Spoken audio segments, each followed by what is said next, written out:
You have a job description, but every person who fills a job is unique. And if we can manage to allow every leader to do their job, but do it either in a way or with the extra skills that they have, then we're all going to be better. We use the top of license terminology in healthcare a lot, but I think that applies to leaders as well.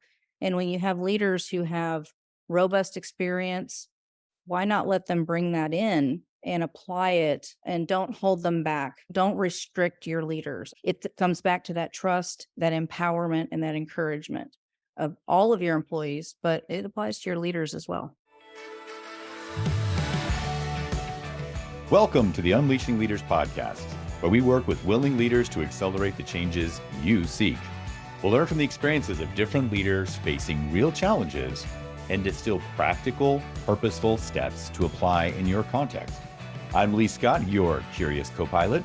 Together, let's make positive changes for our companies and communities. Hello, Unleashed Leaders. I am here today with our guest, Michelle Mahaffey. She is the Executive Vice President and Chief Human Resources Officer at Community Health Network based in Indianapolis, Indiana. And today we are going to get to hear from her about two things in particular. One is, how do you show up as the new leader on the block and be able to build credibility and relationships quickly and meaningfully with your peers so you can have an impact on the organization? And then second, we're going to take a closer look at what do we do both from a cultural perspective and a practical perspective to make sure that we're taking care of our employees when they're faced with extended periods of stress and challenges so that they don't get burned out. They can continue to operate, as she describes, at the top of their license. So with that, let's hear from our guest, Michelle. It is great to have you on the show. Thank you so much for having me today. I'm really honored. I currently serve as the leader of the human resources function for Community Health Network. I also sit on the executive committee with other senior leaders at the network. I've been in human resources for over 25 years, but joined Community Health Network just about 3 years ago, right at the beginning of COVID. And this is also my first spin in the healthcare industry. So tell me just a little bit, you did come in at such a challenging time, and often that's the case for leaders, right? Like they're being called, to serve maybe in a new role to help an organization go through a challenging circumstances. What did you learn about how to lead and navigate when you're new to the industry, you're new to the conditions, and yet you've got this tremendous background in leadership. So you've got the relevant tools, but how did you navigate that unpredictable future?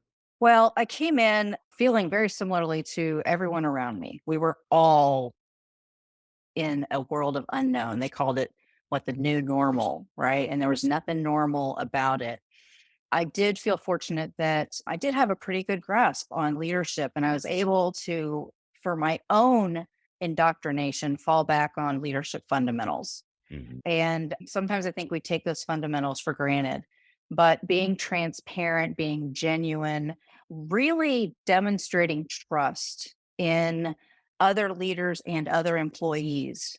You have to do that. You have to show that you trust them in doing their jobs. I Yeah, go love, ahead. Michelle, how you said demonstrating trust. So often we talk about, I want to get trust, or I want to earn trust, or I want to gain trust, but you just said demonstrate trust. That's amazing. Absolutely. It's part of empowerment, right? You've got to show that we are a team. We cannot be a team if everybody isn't empowered to do their own. I did find that was very effective, but it was genuine, right? It was, I need you to do your job. And this wasn't just me getting to know my own human resources team. This was what I tried to encourage the other leaders around me to do, and it's today we're still working on reinforcing leadership fundamentals. So I think another one I would point out is leadership agility.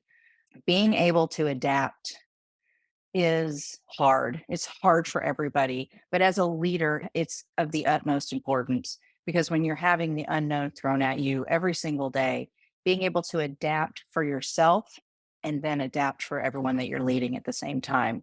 Absolutely. It's funny. The question seems kind of silly. How do you lead in unpredictable times? And it's like, well, by definition, leadership involves things being unpredictable. And if it was completely predictable and certain and known, it wouldn't be leading. It would just be Right. doing and maybe That's right. managing. But leadership is inherently uncertain. It's just the magnitude of it is. And I think in this case, it's almost a benefit when the magnitude's so great that there can be no illusions that you have all the answers, right? And so that means, hey, we are going to have to do this together versus me dictating or handing out on a silver platter the solution so that you can go do it. I question whether that's even leadership, right? That might be mentoring, and that might be training, that might be managing, but it's not really leadership. So let's zero in a little bit because you had a really unique opportunity to come into the executive team and a role that hadn't traditionally been there. And so you're the new leader on the block. And how do you build trust and build that credibility with those peers? Because oftentimes, HR gets the rap of, hey, we're from HR, we're here to help, right? And you get Yeah. the door politely closed, Right. only call us when we need you, right? How did you be able to establish such a powerful partnership with those peers? When I came in, the CHRO position had been filled previously, but it was not sitting on the executive committee. So that was the newness of the role. And it was critical for me to have FaceTime. And I use that term in two senses, right? Because when I came in, this is how I got to know people in a box on a screen. And that was all I really had. Now, I did have the opportunity to go tour some of our hospitals, but at that time, our ambulatory locations were not open. We had reallocated resources to the highest need areas, which was in our hospitals. So, getting to know people in general was a challenge. My first focus was on my peers and on the HR leadership team, Mm. and getting as much face time as I could was really important. The biggest thing for me was active listening. And I know we throw that term around, but truly hearing from my peers and my team members to understand what are they going through? What is this organization going through? And then following up on that, acting on what I heard, which Mm. is, I think, really critical in building those relationships. I was honored to be put in such a senior level position. And I think anybody who's in a senior level position needs to earn it. And so being able to actively listen, hear, learn, and then to act on what you hear. Is there an example, Michelle, of that you could share that you could call? I know that's going back a couple of years in those early days, Okay. where you heard something and you were like, hey, that's within my sphere of influence. I can actually do something about that. Let me make that happen. And like you said, doing something about it is more powerful than even understanding it. Is there an example you could share? There's one when I did have the opportunity to meet leaders in many of our hospitals. I heard from many of them very loud and clear that they did not feel like they had easy enough access to their human resources partners. And the reason for that was a change that had been put in place before I arrived, where the strategy around HR was driven to be more self service, and therefore the HR partners were not necessarily right up front. You Mm. couldn't necessarily go knock on their door and ask them the question of the moment. And we very quickly put in motion efforts to change that. And that involved several changes, which we couldn't act on overnight. But what we did do is we communicated out that this is a change we're going to do, Yes. and that we heard you and that we agree with you and we're going to change. And that has received some really great feedback. Yeah, isn't it funny? In the pursuit of efficiency, which I do believe leaders are responsible for, right? We want to be efficient, Absolutely. but then we start creating these barriers to communication. Press 9, press 4, self serve, which is, I think it's beneficial. I wouldn't say, only require on a human manual intervention to do it as instead of the option. I think that's just like because that connection that folks are looking for, and to be able to have a relationship that it's not just a transaction. We are a partner here to help you be more successful. I think in a lot of support organizations, whether it's accounting or HR or planning, to be able to build those relationships again. So you're demonstrating the trust, you're building the trust, and it's got to be through interactions. And we're all busy. I get it, but like you said, you wanted that FaceTime. So I want to go back to that for just a little bit of time. You're talking about physician leaders in the middle of the worst pandemic in 100 years, and you're trying to get FaceTime with them. How did you actually gain that FaceTime, and how did you use it wisely? Well, first of all, I have to say I was very, very lucky. And one of the reasons I was very lucky is our culture and our values. We're very insistent on sticking to our values. And one of our values is relationships. And so I did not have that much trouble because they value Mhm, everything we do in order to put our patients first. mhm. And with over 15,000 employees at that time, we needed every single one, and every one of our leaders knew that. Yeah. So, fortunate for me, it wasn't that difficult. However, if I did have any troubles, it wasn't that difficult to say why, just to say why. I need to learn this so I can do this, or I need your input on this so we can do this. Well, you were talking about efficiency earlier, and everybody, especially during a national crisis like we were going through, we had no choice. We had to be as efficient as possible. So, yeah, that was usually a winning, piece of encouragement. Gotcha. Yeah. So, like, hey, could I get a slice of your time to make your life easier, better, faster, help our people be better at what they're doing? It's a service oriented mindset. I'm here to serve. I want to contribute. I want to help you. But I need something from you so I can serve you. And that's a theme in healthcare. The patient is an active participant in their own health. They can't just say, "Hey, tell me what to do here, doc or nurse." And then same thing for taking care of those providers. They're an active participant in their well being as well. But you mentioned the culture, and I mean, you said lucky. I think of lucky as the combination of opportunity and preparedness. So I think somebody else could have been dealt those same cards and would not have played them as well as you. So I'm not going to let you get away with that. But let's talk a little about the culture because you guys have intentionally built a great culture, and it's something that could be slipped away in a moment. So tell us a little bit about what it is, and then maybe let's expand on what you're doing to preserve and promote it so it doesn't erode even in the face of adversity. I will continue to say I'm lucky because I walked into an organization that I, already had a fabulous I'd culture. I'd rather be lucky than skilled. I'm not gonna lie about I'm that. with you. I'm totally with you. But it's funny. So I frequently get the question, what keeps me up at night? And I continue to give the same answer, and that is our culture. And it's not because we have a bad culture, it's because we have a phenomenal culture. And leadership often looks to HR to say, how are we going to make sure we preserve that culture? And we now have over 16,000 employees, and we have over 200 sites of care. You have microcultures and you have macro cultures. I will tell you, for our culture, I think there are two really big driving forces behind that. One of them is our concept that every single employee is a caregiver. That can be misleading, but when you think about it, every single thing every person does in our organization is about putting our patients first. Mhm. So I will not touch a patient. You don't want me to touch a patient, but I have the patient in mind at all times. And I'm doing everything I can to make sure our workforce is the best it can be so that our patients get the absolute best care. I think So that's brilliant. Yeah, I remember you sharing that earlier, and it's the notion that somehow you have to have direct access to be a contributor, and yet so much of what we do across all of our society is indirect. Somebody does something which causes something which allows something else to happen. So I think language and terminology, saying you're a caregiver, whether you're in payroll or your facility services or your HR, it reminds me with Disney's terminology, right? Like all of their customers are guests and mhm, all of the employees are part of the cast.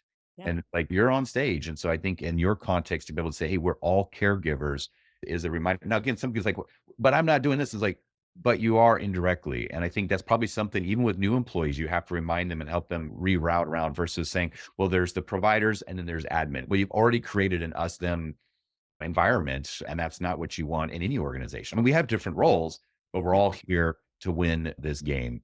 Absolutely, absolutely, and I love that comparison to Disney, although we are definitely not a theme park, but we are definitely one team, and I do think that that caregiver concept, and I would underscore the word giver, right? Because that's one thing about our culture, it's not the other tenet I'll bring up in just a second, Yeah. but I have found since I've been here, one thing that I find from a personality perspective that's in common with just about every single caregiver in our organization is they are natural givers. They really, really, truly are. In fact, if you come across a caregiver in our organization who seems like they're not really that much of a giver, chances are they may not be here that long. So it really is a consistent part of our culture. The other tenet that I think is key to our positive culture is that it starts at the top. but it doesn't have to just start at the top. It has to be perpetuated from the Yeah. top.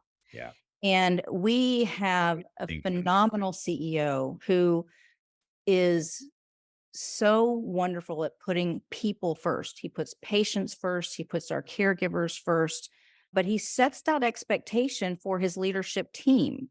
And then that comes becomes part of my responsibility in our leadership development, our leadership competency models to make sure that we are putting culture right at the forefront of everything that we do.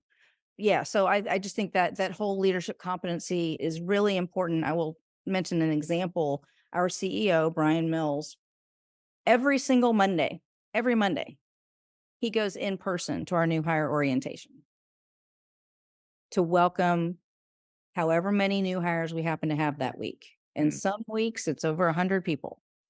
But he goes every Monday to introduce himself, to share with them his passion for and his love for our organization. And he invites them to reach out to him. He Mm. invites them to walk up to him when they see him walking the halls. So I really think that that sets the tone right there. Your new hires are like, okay, Mhm. if the CEOs like this, we like this culture. And then they see it reinforced with leaders in their hospitals or in their doctor's offices or wherever that they are. Could you elaborate a little on that? I mean, you guys are 16,000 employees, 200 sites. Like you said, you've got the micro and the macro cultures. I love that distinction. And that's all normal and that's healthy, right? What are some of the things then that your team does through leadership development, through the partnerships that you have with those mid-level leaders? Because it can be perpetuated at the top, but it can die in the middle. And so how do you break through that and keep that alive all the way down and beyond the first day of orientation? We have put in place a gathering, if you will, of our leaders called a leadership forum. And we gather all of our leaders every quarter, once a quarter. And when I say leaders, I'm referring to our directors and above. And we present to them and engage them in topics around leadership. They're called leadership forums because they are all about being the best leader we can be for our organization. And coming out of COVID, I think it's been really refreshing to refocus in on what our leadership competencies are and how they play out.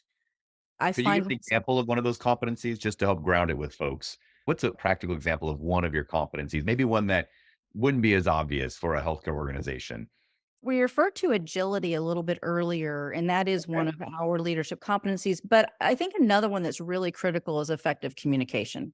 Okay. Yeah. And as a leader, sometimes I think we can get caught up in our own little world and leading that one world, and sometimes we forget we are actually the leader beyond our immediate footprint. And Yes. to be cognizant of that when we're communicating is really important. So in my role, when I'm facilitating a leadership forum, I might say things along the way that little reminders. You as a director, you as a vice president, when your direct reports or those team members who work for you look at you, you're their employer. You're their boss, but you're also their employer. So when they think of their employer, they think of you. So Mm. what does that mean? How does that impact how you communicate with the caregivers who work with you on a day-to-day basis? So effective communication, and you know as well as I do, and I'm sure your audience does too, how important communication is, but really reminding yourself who you are when you're speaking and when you're communicating is really important. I think that's really a good practical distinction there is that communication, we often think like, well, it's what I say. And earlier you talked about it's also active listening. It's demonstrating that you listen through your actions, right? So it's behaviors. That's not even words. That's just doing something. And then it's also, like you just mentioned, it's who you are. I think we forget we are walking billboards and we think, well, I'm just the same Jane or John, put my pants on the same as you, and I'm really no different. I just have a role that I play here at work. And yet you are a walking billboard. And your facial expressions and your accessibility and your tone, all of those things are communicating more powerfully and more loudly than any particular words. And then the last thing I want to highlight that you mentioned that I think is really, really great is that as a leader, there's the team that you're responsible for, and then there's a team that you're a member of.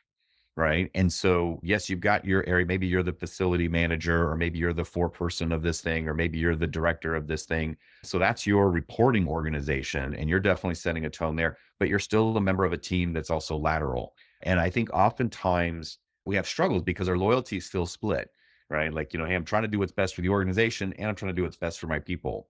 I can imagine the earlier example you shared about the self service is like, well, what's more efficient for HR is to have self service, which is true. It's not complete, but it's true. Therefore, we're going to reduce the amount of in-person accessibility. And you're like, wait a second, that might be good for the use, but it's not good for the goose. And then it goes, okay, and maybe being more accessible is harder on our folks and means that we've got to have more capacity than we other would like to and have a different kind of budget.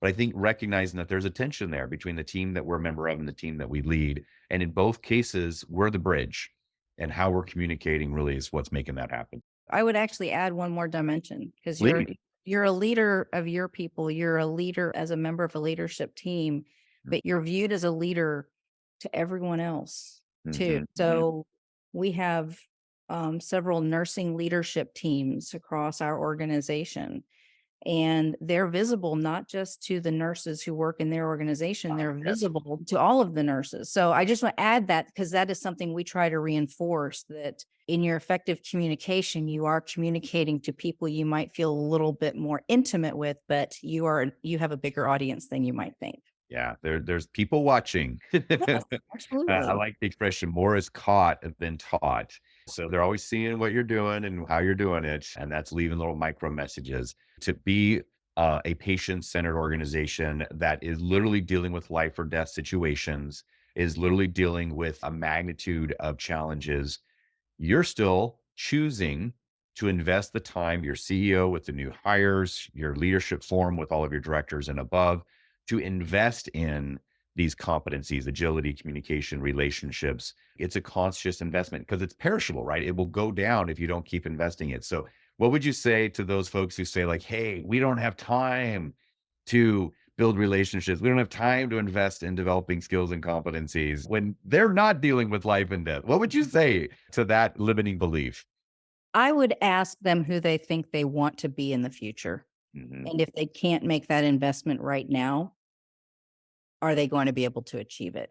I think that is the one thing that really drives me and my peers in every kind of, whether it's an investment of time or an investment of money. And as you know, right now, healthcare is challenged on the financial front, Mhm. significantly challenged. Mhm. And we are having to decide, where do our dollars go? We are continuing to invest in our leaders because we know in order to deliver on our mission of taking care of the health of the communities that we serve, we have to continue investing in who we are as an organization from a leadership perspective. Oh, I love that. It's like when you're asking where does your dollar or your calories or your time go, you got to ask yourself, well, where do you want to be in the future?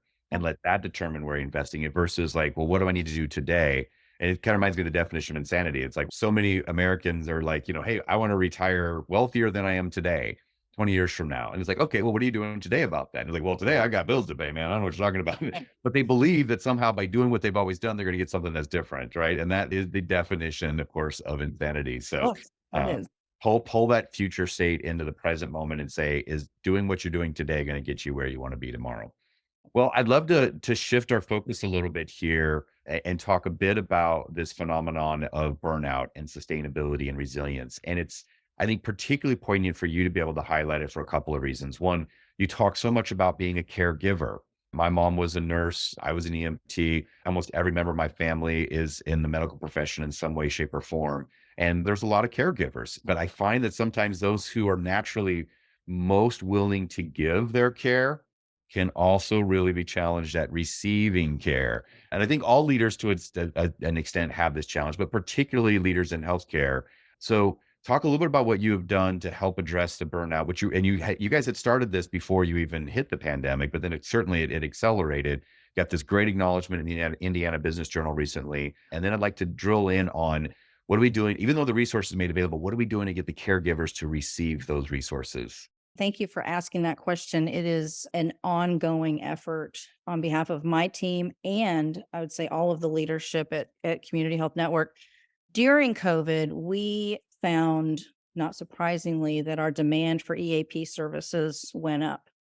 Mhm. And I took that in two ways. One, I've got to act, make sure we have available services. But two, I was very grateful that our caregivers were asking, right? Because that's a huge sign, right? People knew enough to ask. Now, was everybody asking? No. But we acted, we actually expanded and augmented our EAP service. We actually added a completely separate vendor. So we would have robust offerings and more availability for our caregivers.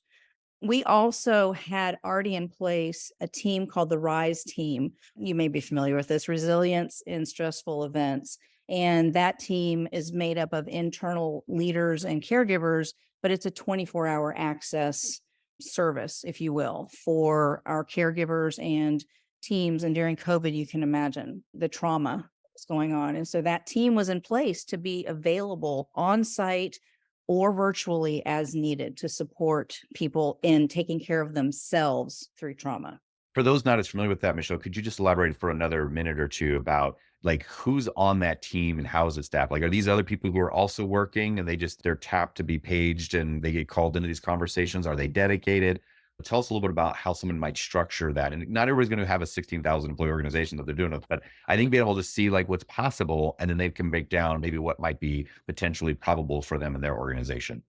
Yeah, so it is staffed with our internal caregivers of a variety of expertise. So everything from physicians and nurses to people who are in our chaplaincy. They're chaplains, they're psychiatrists, psychologists. The goal with us with RISE is to have a variety of skills Mhm. available so that on that immediate basis, we can provide what is needed in the circumstances. And you're right, we're very fortunate. We have a large organization. So, for example, across all of our hospitals, we have multiple chaplains in multiple hospitals. Not everybody has that, but we take advantage of that luxury and put it to work so it's available for everybody. How do you identify and support those folks on the RISE team? Is it a volunteer thing? Is it a career development opportunity? You get tapped and says, "Hey, we need someone like you on this team." What might be an initial step to that recruitment? Volunteering, asking people to volunteer, making sure that they understand the time commitment. We tend to not really have a problem with people wanting to raise their hands in our organization to help. And I think that goes back to our culture. So we don't have that challenge of getting people to participate and to filling all of the slots that we need filled. But I think in getting something like this off the ground, I think it's making sure everybody understands the what and the why. Mhm. What is this about? Why are we doing it? And what are the benefits that you as an individual can get out of this? If Mm. you're providing this service, you're hopefully going to feel some real return on that investment personally. I think that's great. I've seen programs like that in other organizations where they're highway maintenance workers, right? Or they're, law enforcement officers, or, they're working in an environmental science capacity and they're seeing, environmental devastation and whatnot. But having that peer based resource that's been pre-identified and says, "Hey, we're here." And you have a variety of skill sets, like you said, and a variety of different types. Like I might want to talk to somebody that's like me because I know that they'll be able to get it. Otherwise I'm just like, if just talking to just generic counselor, how could you possibly understand me? Well, of course they can't understand everything, but there's that belief that if they're not like me, they can't understand me. And so just removing that barrier to say, "Hey, we got people who are like you. You've got access to them." So that's beautiful. And again, we can do that on a small scale. Even a company of 50 employees could say, "Hey, we've got 3 folks that have volunteered to say like, hey, when somebody's really feeling a stressful situation, and it doesn't have to be life or death. It could just be a traumatic customer interaction. And you're like, man, I feel like I really blew that one. And I don't want to talk to my boss about it. I need to talk to somebody else who's been in that situation."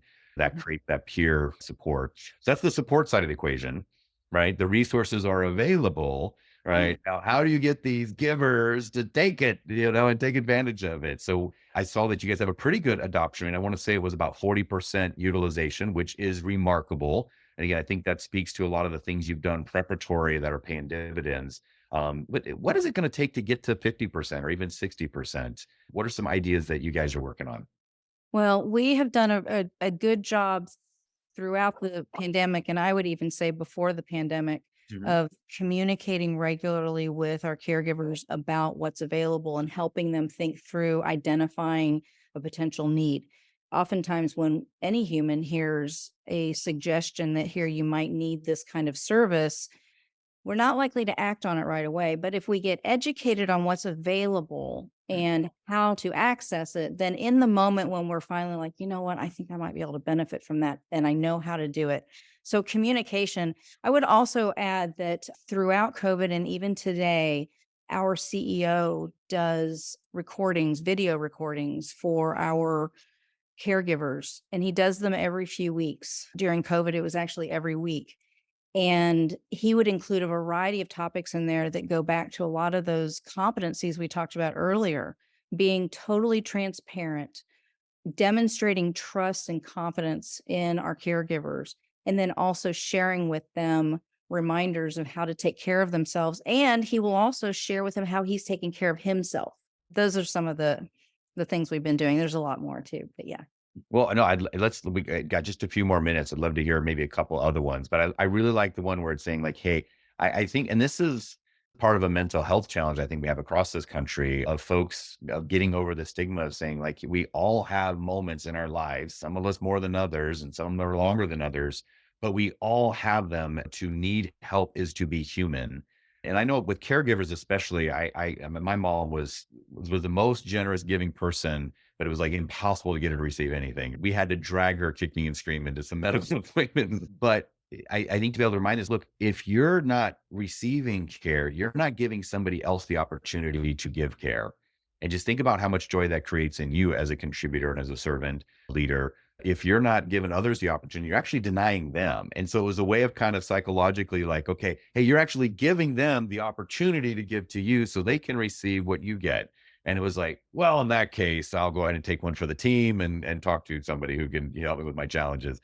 It's kind of silly that you seem like you have to say that, but I think the more we can say it's normal, it's safe, and it is going to help you be able to live longer, live happier, live healthier on the inside and on the outside. I think that's an opportunity that we as leaders to do and be vulnerable enough to say, like, yes, and I need it too. I'm not superhuman and above. I think that's absolutely crucial.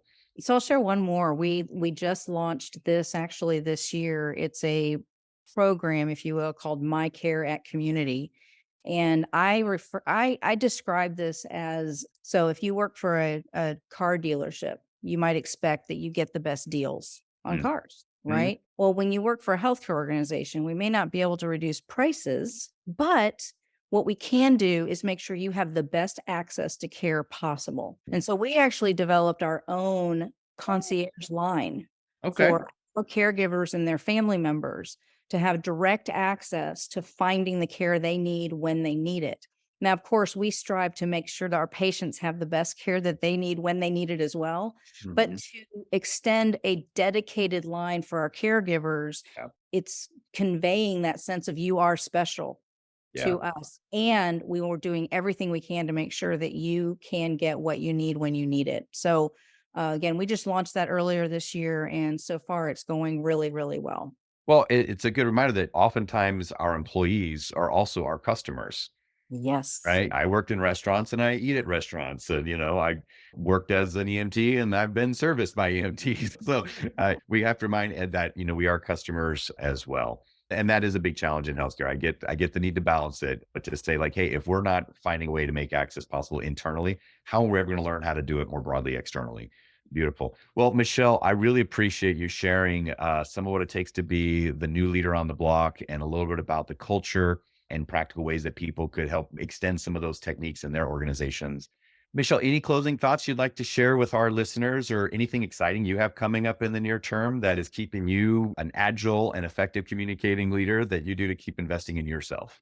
What I have coming up for me is continuing to build my own leadership at Community Health Network. Again, coming in during COVID, I personally was very restricted in my ability to get to know people face to face. And I'm still pursuing that right now. I have some opportunities, but I am working on being out there with our caregivers on the front lines, or maybe it's an IT department, or maybe it's the finance department, finding ways to really build those relationships with everybody in the organization so that I can continue to learn and be the best leader I can be. Thank you for joining us today on the Unleashing Leaders podcast. Subscribe so you don't miss a moment that could be the key to your next breakthrough. Let's stay connected and contribute together by grabbing that @Unleashing Leaders handle on LinkedIn, YouTube, or your favorite network. This is Lee Scott. Keep learning, loving, and leading. Our future and our communities are counting on us.